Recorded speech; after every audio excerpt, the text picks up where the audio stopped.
Conversations podcast.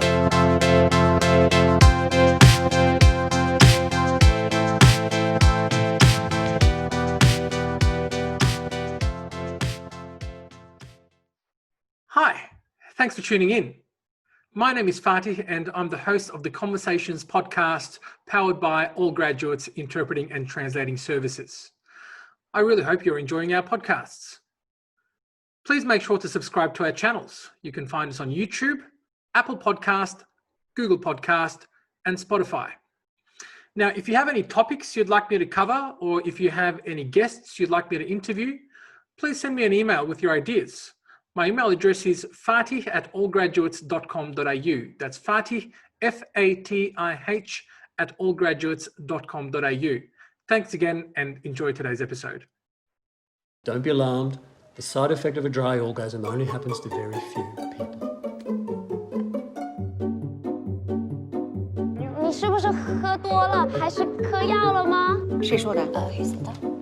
you 你呀？我 It's kind of like a Shakespeare sonnet, but in Mandarin. I'm Tell me sure you don't exactly need what she said. No, I don't want to get back together with you. Listen. 直男是个新的词，就是像你这样子的男人。你凭什么说我有直男？好，你别婆婆不要打他，孙子，兔崽子。How? Is that correct, Lillian?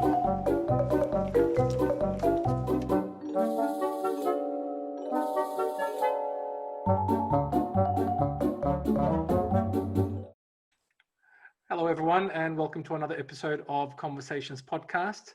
Today, I'm very lucky to have with me Grace Feng Fang Juan, who is the writer and director of the hit TV web series Girl Interpreted. Hello, Grace. How are you?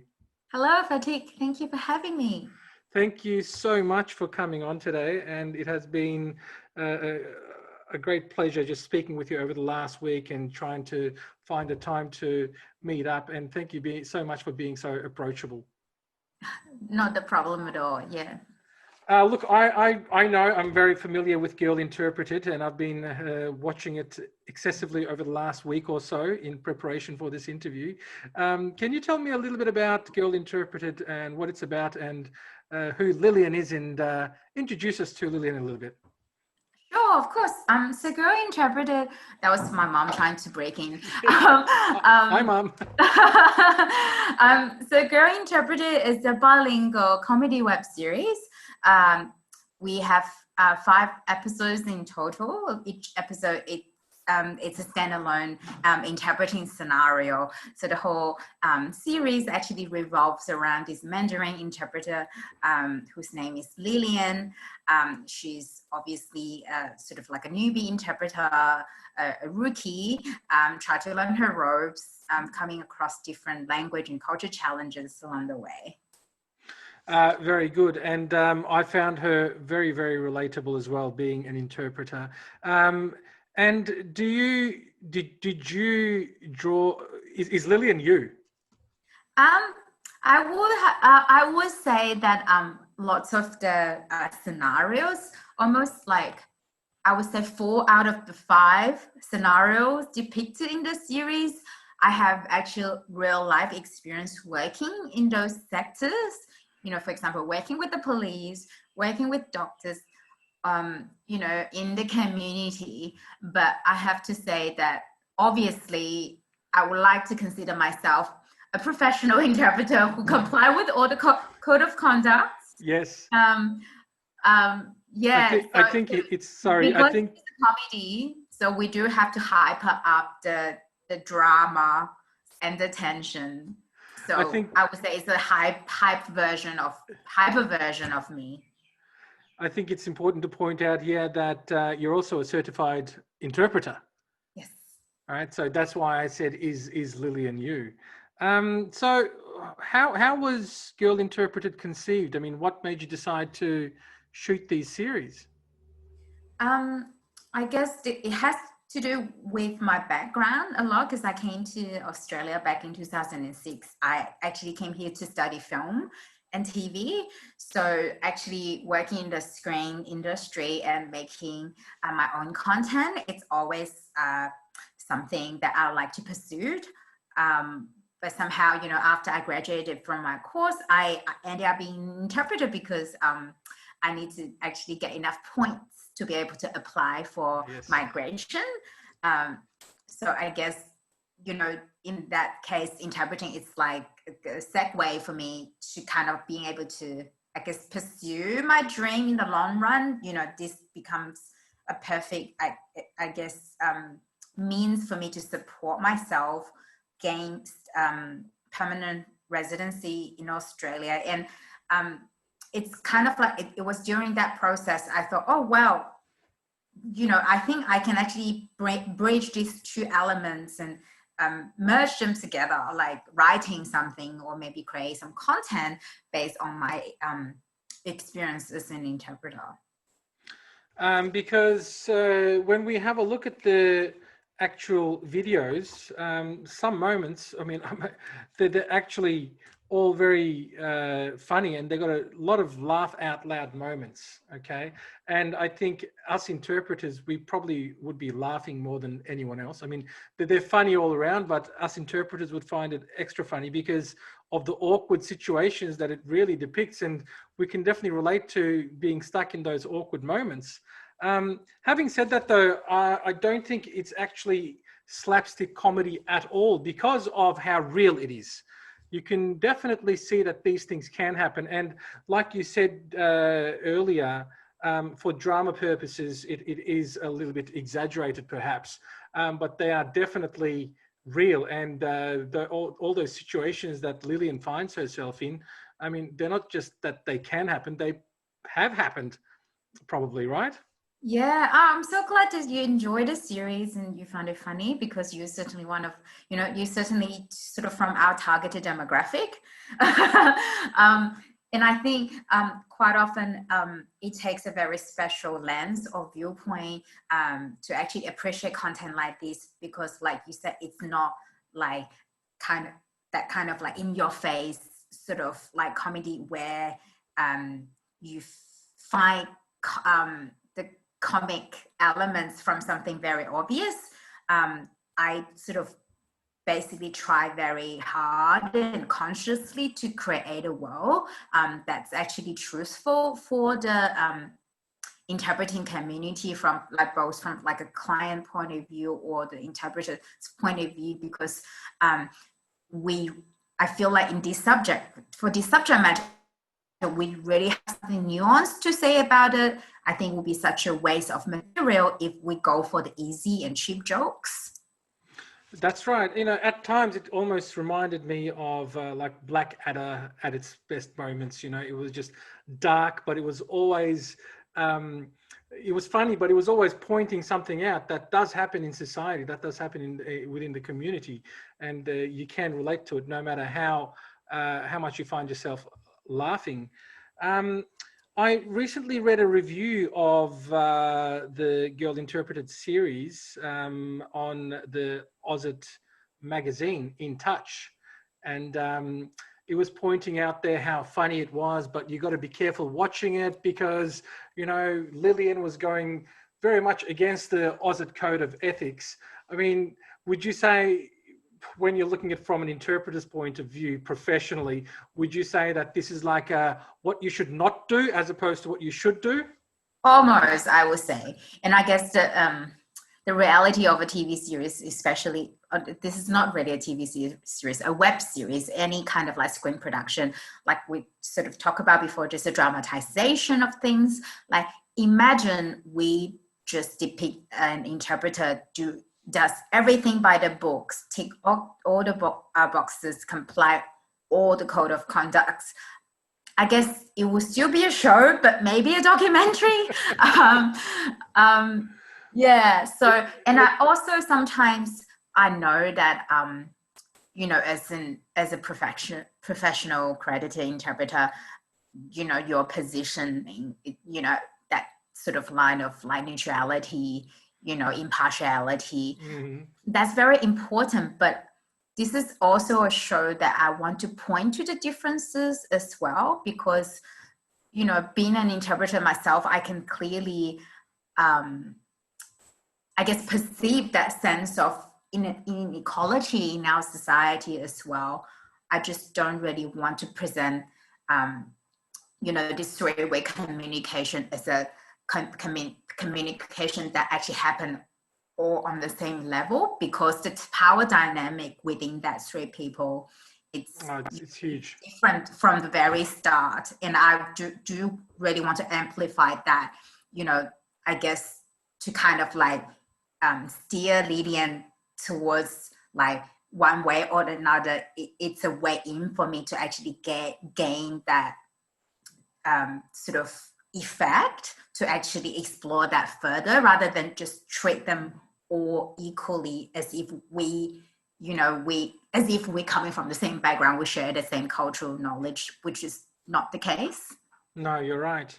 And I as I was watching it, I always think, I thought it was also a case of, I would love to say these things and I would love to do these things, but because of impartiality or clarity of role boundaries and accuracy, and, no matter how much you want to help someone and give them advice and guidance, like you're doing in the bamboo ceiling with the grandma there, she's like your own grandma and you're really trying to give her a hand and help her out.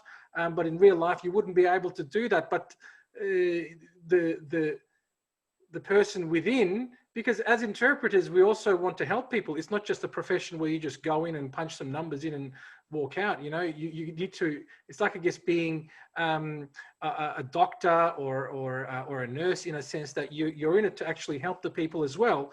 But then we have these strict code of ethics that, of course, for obvious reasons, that stop us from helping people or giving advice to people, and especially with the grandma situation there, I was like, oh my God, there are so many times that I come across like a lovely Turkish grandma or a lovely Turkish grandpa, and they look like they're in need and they want your help. And you're like, oh my God, I really want to help you. But then it's really goes against my code of ethics, and I might help you now, but the next person might not.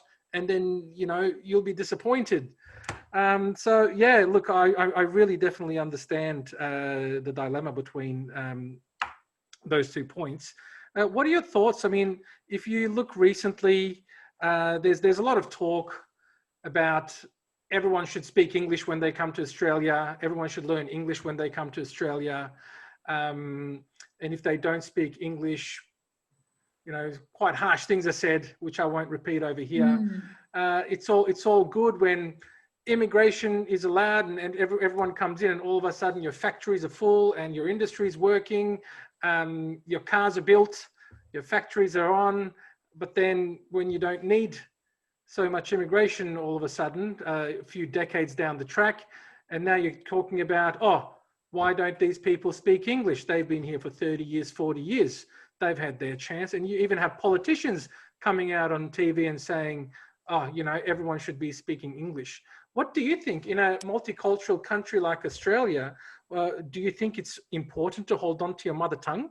I mean, I think absolutely, because I think language, it's something, I guess it's almost like the actual very manifestation of our culture and our experience.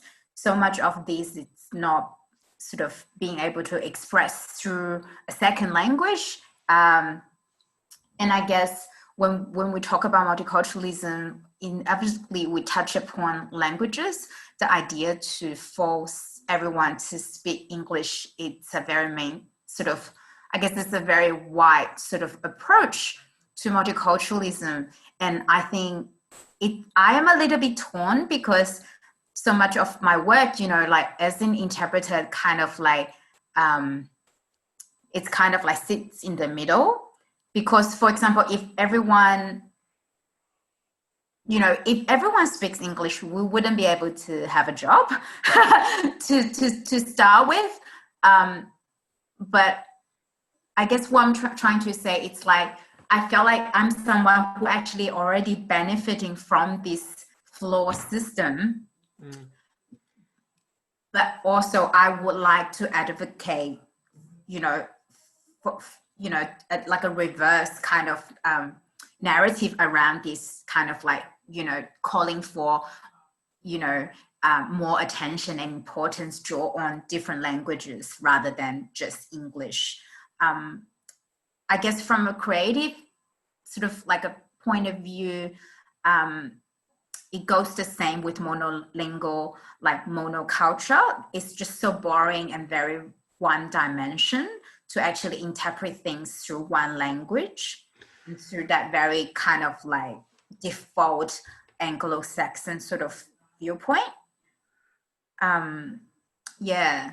How did you find it directing in a bilingual or even a trilingual way? Because you've got English actors there, you've got Mandarin speaking actors, you've got Cantonese speaking actors. Do you have a Teochew speaking? Yeah. Yeah.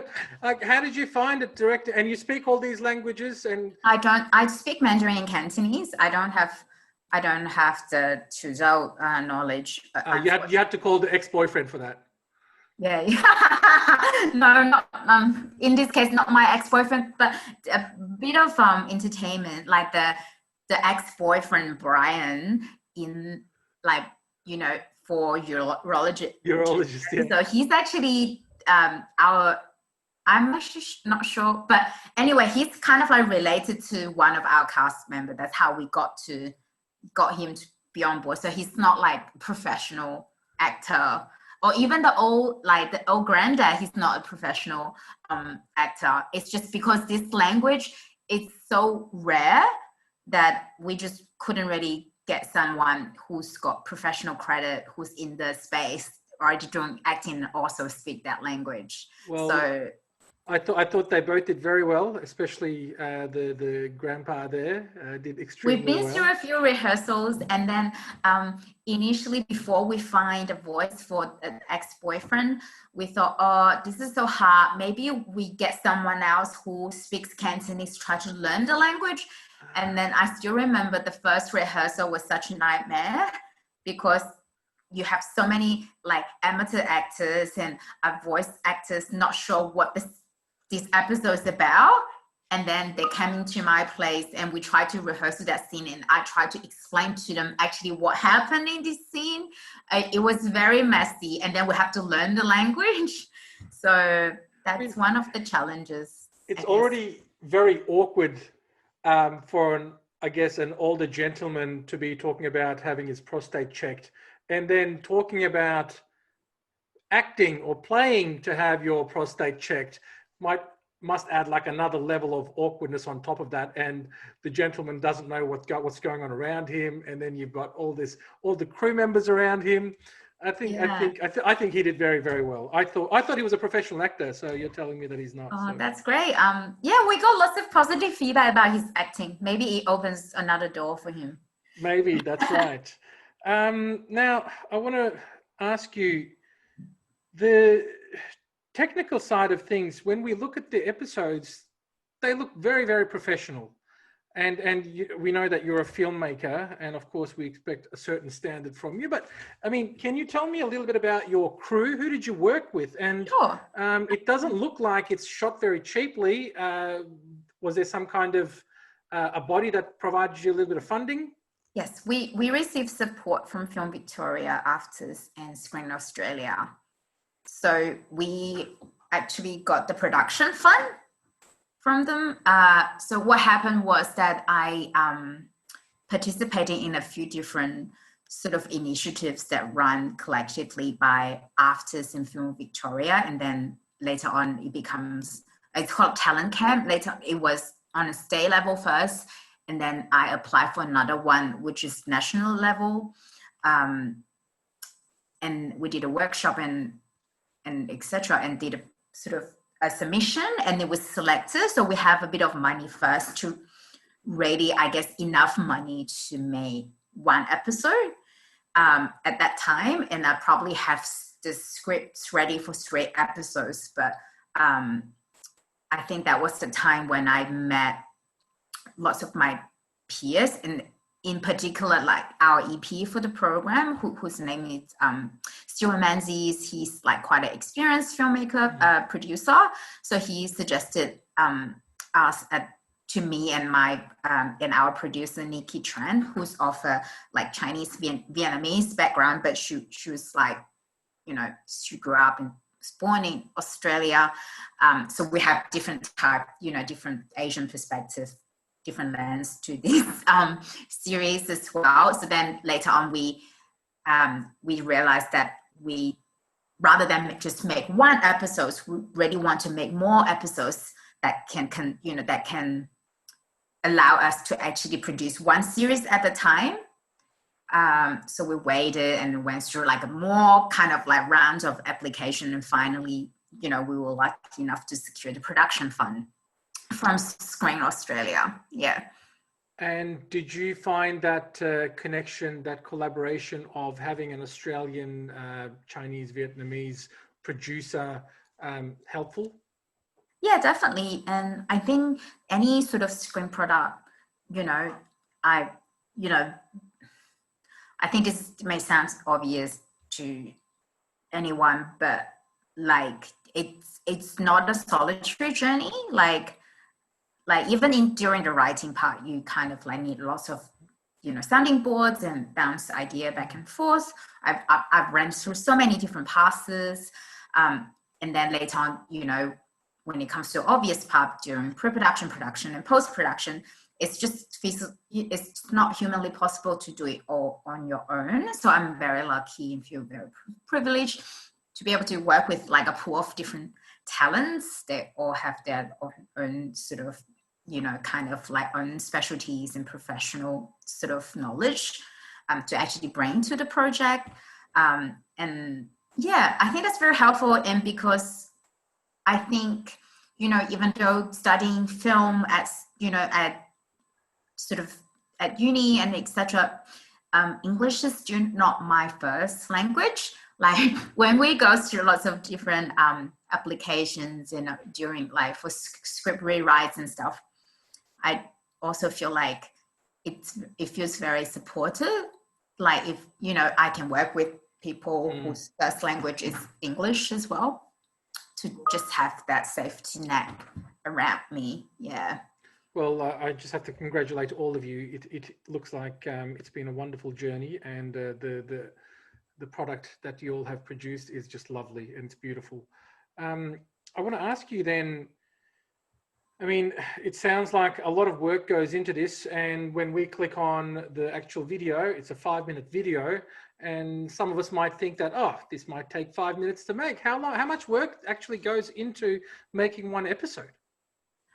We actually film all the episodes in one go, and then we go to post-production. So the actual filming day for a 5-minute episode, it actually took 1 day to film. Like that, we're talking about like, is it 10 hours a day? It feels like a really long day, but that's considered quick already. But then you have the script writing, the storyboards, and then the post-production. All in all, would you say one episode takes days? It's a bit hard to kind of like calculate, time and sort of measure in that way, because what we did is we have to finish all the scripts, as in scripts for 5 episodes, and then we use that final draft of the script to apply for the Screen Australia production funding. And then once we secure the money, you go in and do a bit more touch up for the episodes we felt like less desirable. And I think, so 5 episodes, we have 5 days of production, but pre-production, from memory, I think it's about 2 to 3 weeks. And then post-production, my memory is a bit hazy, but usually post-production takes 3 times amount of time, like as in if the production is 1 week, then post will be like 3 weeks. Yep. And then there's lots of different fixings, because for the rooftop scene, we actually shot it with green screen, so that the balcony that, straight man was supposed to jump off, it's actually not a real. Okay, well, it looked real. I had no idea that was done on the green box. Yeah, and then the mukbang episode's also a challenging one, to shoot because we have to kind of like plan out in our head the different angles because there is a real-time element in the monitor and stuff. So it's actually quite complicated, you know, if you have to plan out everything well. For Bamboo's Ceiling episode and Straight Man Cancer, those are the only two episodes that we shot outdoor, and it was during winter time as well. So we working against the sun. That was quite stressful as well. Well, you're very lucky that you had a nice sunny day. Yeah. Now, I know that because of your current job, you don't have as much of a chance to get out there and interpret and, you know, build up on these experiences. So can we expect to see more of Lillian's adventures? I mean, I'm sure there are heaps more awkward situations an interpreter finds themselves in on a daily basis. And we would love to see more of Lillian. Oh, yes. Thank you. We'd love to churn out more content as well. I guess it's just a matter for us to have a think about, you know, is it going to be the same sort of setup, but we just kind of like generate more scenarios in this kind of like bite-sized format, or are we thinking something a bit bigger, or maybe inject a bit of storyline into it? Like it's just like lots of different considerations. Yeah, so we're a little bit overwhelmed in terms of which direction. Well, I would love to see personally. I would love to see a full feature film. The other full feature interpreting related film I know is The Interpreter with, you know, the Nicole Kidman one. And it's so suspenseful and it's action and like, oh wow, our lives are not like that. I mean, I'm not a conference interpreter. But with very minimal interpreting element as well. I know, yes, it was very minimal. So it would be so good to see a full feature or something close to a full feature that we can just really sit down and enjoy for a good hour or hour and a half or so. And don't get me wrong, I love the short videos too, but hopefully one day you have the time, the funding, the stories to bring the team back together and give us something a little bit longer as well. That will be great, yeah. Looking forward to it. I'll be gunning for you. If you want to start a crowdfunding thing, I'm happy to help you out as well. Amazing. where can our viewers and listeners watch Girl Interpreted? So it's available on YouTube at the moment. If you just type in Girl Interpreted web series, you will find 5 episodes and some behind the scene sort of videos as well, if you kind of like want to lean in more to the production side of things. Very good. What I'll also do, I'll put a link of the YouTube channel into the episode description, so you can just click on that and watch it too. Thank you so much. Oh, I've got a delivery at the door, as we do. Just one moment, please. Thank you very much. And look, I really thank you and your crew for giving us Lillian stories, and hopefully we will see more of them again in the future. And thank you so much for giving us interpreters a voice, Grace. Thank you so much for having me, Fatih.